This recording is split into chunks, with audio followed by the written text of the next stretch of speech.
10 minute দিয়ে দাও তাহলে হবে। আমি খালি ফেলে 10 মিনিট। যাই হোক 5 মিনিট মতন চালাও। বলছিলাম 10টাতে আরম্ভ যে যেন আমরা আল্লাহকে ভয় করতে পারি। যদি আমরা আল্লাহকে ভয় করি তাহলে আমাদের দ্বারা কোনো হারাম কাজ অন্যায় কাজ হবে না।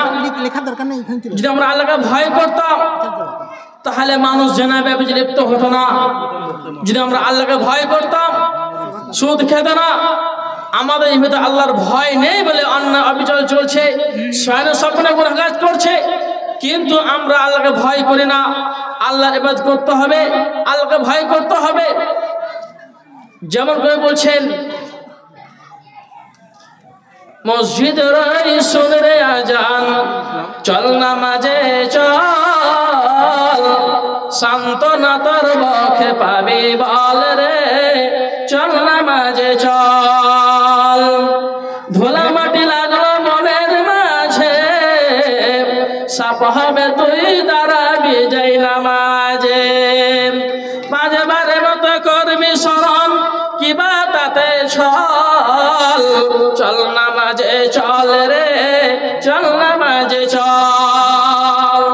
কিন্তু আমরা রাতে ঘুমিয়ে যাই, কিন্তু ফজরের সময় আজান হয় আসসালাতু খায়রুম মিনান নাওম, কিন্তু আমরা ঘুমকে বাদ দিই না, ঘুমকে আর ঘুমিয়ে দিই। আমরা আজান শুনে আমরা নামাজ পড়তে আসি না।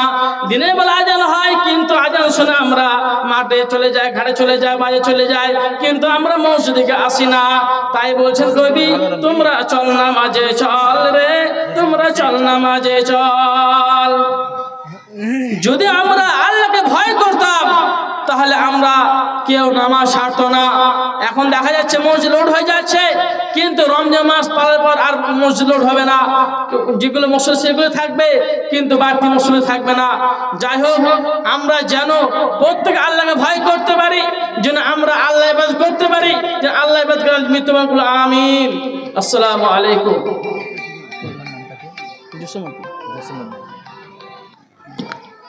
আসসালামু আলাইকুম।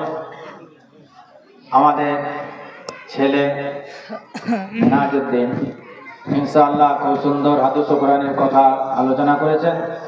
এবারে আপনাদের সম্মুখে বক্তব্য রাখবেন জসিম উদ্দিন, পশ্চিম পাড়ার মসজিদের ইমাম।